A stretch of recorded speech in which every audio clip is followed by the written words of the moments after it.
Hello, I'm Lowth and welcome to the latest edition of the UFO Insight podcast, where we examine all things UFOs and aliens, conspiracies and mysteries, and all aspects of the paranormal. Okay, today we'll be examining the grittier side of UFO sightings, those that result in the death of the unfortunate witnesses, whether directly or indirectly. And there are many of these fatal encounters with objects potentially from another world than we might think. And we are not talking about some of the seemingly suspicious deaths of people investigating UFOs, or who might be considered a threat by apparent unknown dark government agencies. The cases we'll be examining here are all people whose deaths are connected directly to a UFO encounter. Perhaps the best place to start would be with the apparent UFO encounter and subsequent disappearance of 20-year-old Fred Valentich, who, on the evening of October 21st, 1978, set off in his Cessna airplane and, after encountering an unknown object, simply vanished off the face of the planet. Although he had only recently received his private pilot's license and had found himself on the radar of aviation authorities for minor offences, he had around 150 hours flying time to his credit and was also qualified to fly at night. It was around 6:20 p.m. when Valentich left the runway in Victoria, Australia, heading across the Bass Strait to King Island in Tasmania. And for the first 3/4 of an hour, everything went as planned. Then, however, at precisely 7:06 p.m, at an altitude of around 4,500 feet, Valentich radioed the control tower asking if there was any other aircraft in his vicinity. When they informed him there wasn't, he immediately replied that he could see another unknown aircraft in the sky, and what's more, it was approaching. He went on to describe this object as having 4 bright lights that appeared like landing lights. According to the transmission records, the object passed directly over the top of Valentich's plane, and did so with alarming speed. He would state to the control tower that it seemed to him that the object was playing some sort of game with him. Then, an already strange encounter turned even stranger, and deadlier. With the control tower continuing in their attempts to obtain as much information about this strange object as they could, Valentich offered 3 minutes after he first reported the object that whatever it was not an aircraft, elaborating several moments later that it had a long shape to it. He would continue that the object had a green light and was sort of metallic. 3 minutes later, at 7:12 p.m, Valentich reported once more that the object was hovering over the top of him, and that it wasn't an aircraft. Around 30 seconds later, after the open microphone captured scraping metal-on-metal sounds, the transmission suddenly ended. Shortly after, an extensive search would get underway. It would last for 4 days and would involve the Royal Australian Air Force and civilian aircraft. In total, over 1,000 square miles were searched, but no sign of the wreckage or Valentich himself was ever found. Even the radio survival beacon that was on board the plane failed to identify its location. However, further investigations into the incident would leave people divided as to what had happened. Did Valentich have the misfortune to run into a UFO, or did he simply become disorientated due to his inexperience? According to UFO researcher Timothy Good, those taking part in the search were asked by the military to report any incidents of UFOs or strange lights to them only, and not to speak publicly of any potential sightings. What's more, any planes who were airborne at the time were told to keep any communications they might have heard on a frequency wave unavailable to the public. Whether these orders, if indeed they were issued, were done so in the knowledge of UFO activity in the region or not, or whether it was simply an order given to prevent panic, remains open to debate. The eventual findings of the report, released in 1982, would state that the reason for the disappearance of the aircraft had not been determined. They did, however, presume that the result was fatal to Valentich.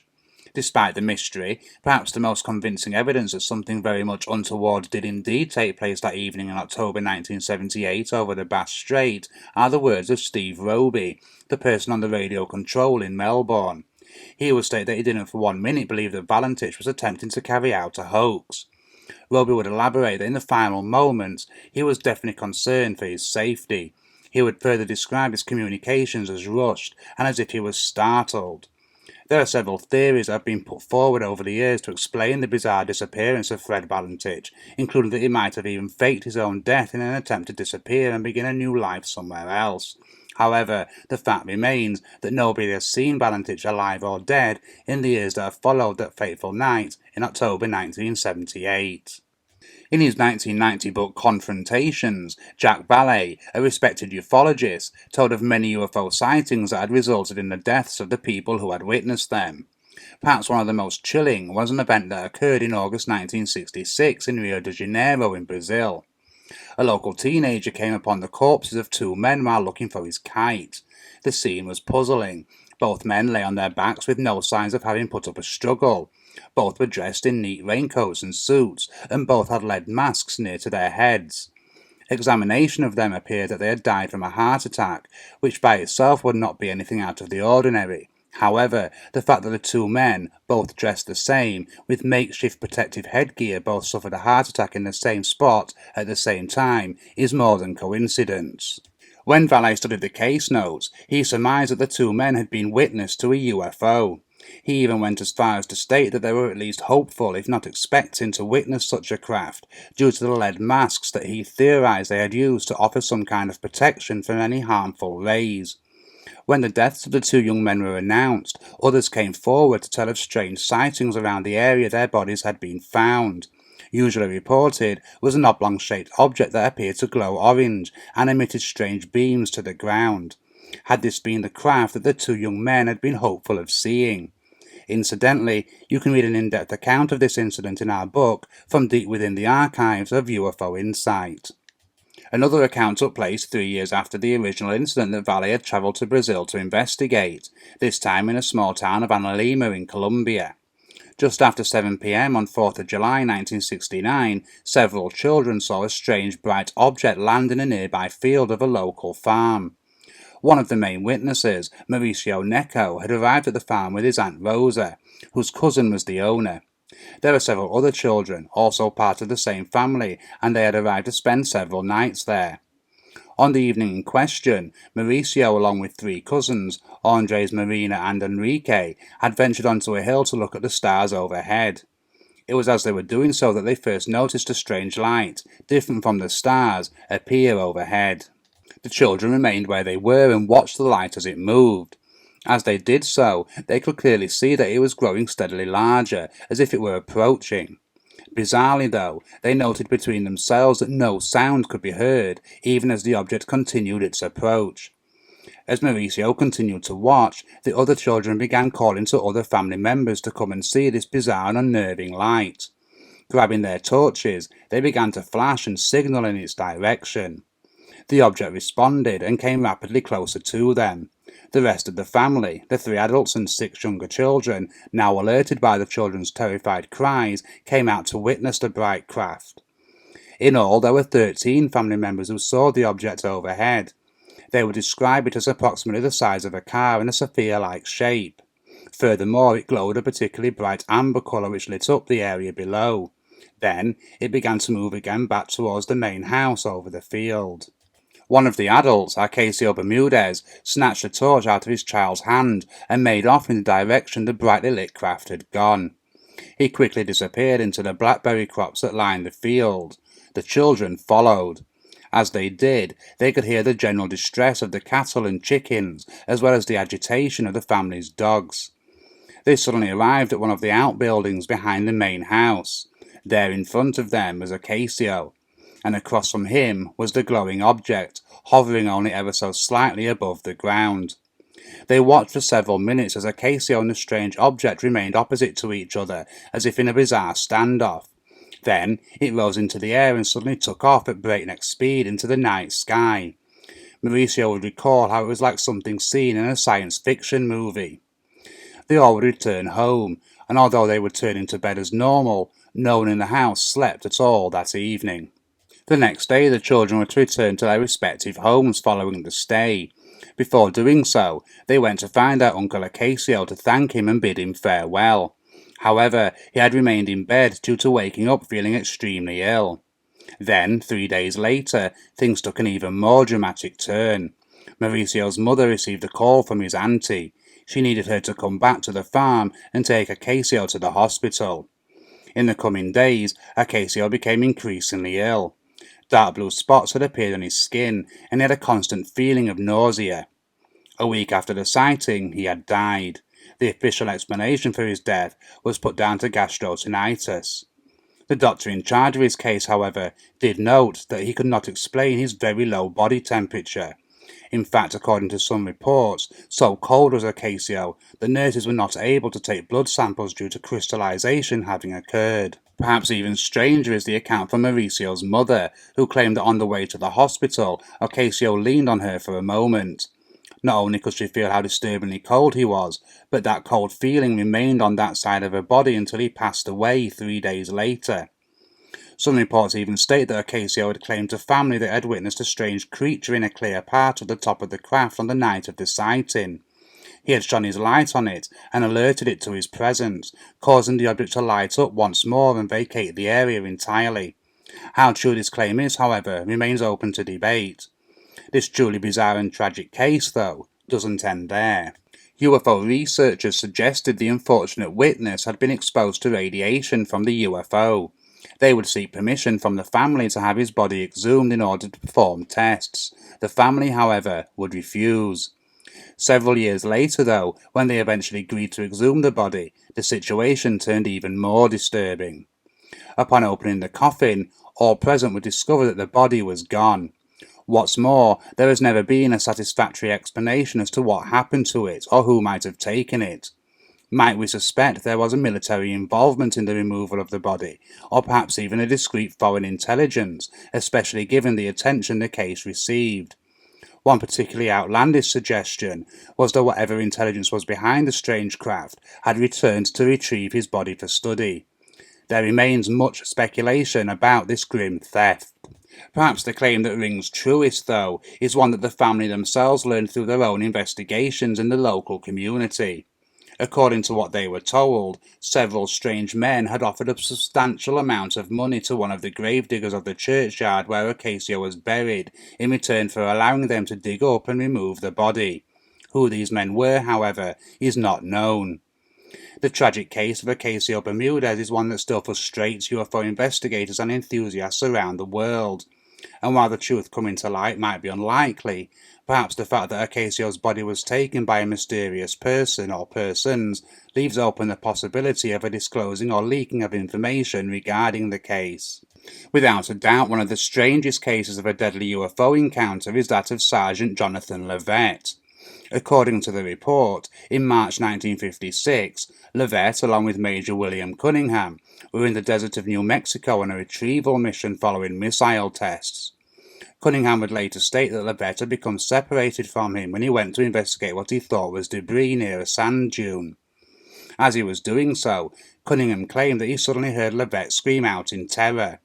He immediately went over to the sand dune Lovette had been investigating, and was shocked to see a silver disc hovering a short distance over the top of it. Here, though, is where the story turns even stranger. According to what Cunningham told his superiors, hanging outside of an opening on this silver craft was a snake-like tentacle. Even more disturbing, this thing had wrapped itself around Lovette and was pulling the soldier into the curious vehicle. As we might imagine, to begin with at least, his superiors found it difficult to believe Cunningham's account, suspecting that the two soldiers had quarrelled and Cunningham had killed Lovette, intentionally or not. 3 days later, however, Lovette's body was discovered, and the state it was in appeared to corroborate Cunningham's version of events. Not only had Lovette's eyes and tongue been removed, but his entire body had been drained of every last drop of blood. Was some kind of snake-like extraterrestrial responsible for his death? If we jump forward a quarter of a century to 1981, in the Panorama region of Brazil, we find the case of Abel Boro, whose body was found in a similar state following a string of UFO sightings in the region. What made these particular sightings intriguing was that many of the reports stated that these strange objects would project a laser-like beam toward the ground, and this could very well have been the case with the object that Boro witnessed. On the night in question, Boro, along with a friend, witnessed a circular object overhead, which had various parts spinning within itself, as well as lights so bright that it lit up the entire area as if it was the middle of the day. Then, without warning, the object descended toward the ground, and more specifically towards Boro. Moments after it had done so, a beam of light appeared from underneath the object and appeared to encase Boro's entire body. His friend ran back home in order to get help. When he returned, however, he and several others discovered Boro dead. Even more unsettling, his body was completely white and drained of blood. A very similar string of sightings unfolded in Lucknow, India during the summer of 2002 that, according to an article in the Victoria Advocate, caused the deaths of several people. Many residents of the region had reported seeing dish-shaped and spherical-shaped objects that moved with great speed across the sky. As they did so, strange flashing lights came from them, lighting up the ground below. Further, according to the article, where many of these objects were seen, a total of 7 people were discovered dead, each of the unfortunate victims appearing to have suffered something similar to electrocution. Even stranger, at least 20 local residents simply vanished altogether during the wave of UFO sightings and still remain missing today. If we return to Brazil for a moment, over half a century earlier in March 1946, there is the particularly gruesome case of Joao Prestes Filho, which shares similar details to the cases we have just examined. According to most sources, Filho ran into the house he shared with his sister one evening after having spent the day on a fishing trip, in a complete state of shock and panic. He claimed that as he was making his way home, a bizarre object appeared in the sky overhead. He watched it for several moments before a beam of light came from the object, striking his leg. Although it appeared he was initially only slightly injured from this strange strike, by later in the evening his condition had deteriorated, and he was clearly in need of medical attention. Not only was he feeling unwell, but the flesh on his leg where the light beam had struck him was now beginning to fall away from the bone. According to the report, his leg appeared like a joint of meat that had been slow boiled for several hours. Ultimately, Filho died in hospital a short time later. Officially, the cause of his death is unexplained. One theory put forward to explain his grim end was that he might have been struck by lightning. However, a check of the weather records show no signs of any storms on the night in question. We will stay in Brazil for our next case, that of Rivalino Mafra de Silva, a single father to 3 young boys following the death of his wife, who on the evening of August 19, 1962, experienced what would seemingly be a deadly UFO encounter. The main witness to this incident was Rivalino's 12-year-old son, Raimundo. He was stated on the night in question, he and the rest of the family were awoken by a large shadow in the bedroom they all shared. He would further state that this shadow was half the size of a man and not shaped like a human being. They watched as the shadow seemingly went to each member of the family, looked at them, and then ultimately disappeared. A moment later, however, the family could hear voices coming from outside of their small home, one of which said, "This seems to be Rivalino." In response to this, Rivalino got out of his bed and walked quickly into the living room, simultaneously calling out, asking who was speaking. Although they wouldn't reveal their identities, one of the voices stated that they were going to kill him. Ultimately, the voices soon stopped, and it appeared whoever they had belonged to were no longer outside the house. However, given the surreal nature of the event, none of the family could return to sleep, and so waited in the living room for daylight. When morning arrived, though, the events would take an even more concerning turn. Raimundo was outside doing his chores when he noticed 2 strange spherical objects overhead, one black and white, and the other completely solid black. The young boy could also hear a distinct humming sound, which we attributed to the bizarre craft. Even stranger, he could see what seemed to be bright flashes, or even flames coming from what he presumed was the back of the craft. At this point, Raimundo called out for his father, who soon came running out of the house to see what the problem was. Then, things turned even stranger. The 2 objects, as if in response to Rivalino's appearance, immediately morphed into one spherical object and headed towards the father of 3. When it was almost directly overhead, a yellow fog or mist emerged from the object and completely engulfed Rivalino. Several moments later, when this yellow fog had cleared, both the object and Rivalino were nowhere to be seen. After failing to locate his father, Raimundo would contact the local police and relay the events of the last few hours. Needless to say, they were largely dismissive of his account, even suspecting that he himself might have killed his father. When drops of blood were discovered inside the home, which, incidentally, could not be confirmed to be that of the missing man, this only increased their suspicions. So much so, in fact, that they even attempted to trick the young boy into confessing to the murder by telling him they had found his father's body nearby. He still, however, didn't waver from the account he had first given, and he wouldn't do so no matter how many times he spoke of the incident over the years. Furthermore, he was deemed to be perfectly sane by psychiatrists, and at the very least, that he firmly believed that what he was saying was true.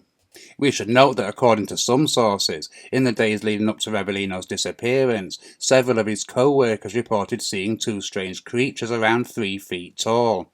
The creatures were near Rivalino's house and appeared to be digging a hole. As soon as they realized they were being watched, they stopped what they were doing and ran into the nearby woodland. Moments later, a strange red object rose into the sky near to where the two creatures had ran to and ascended with great speed.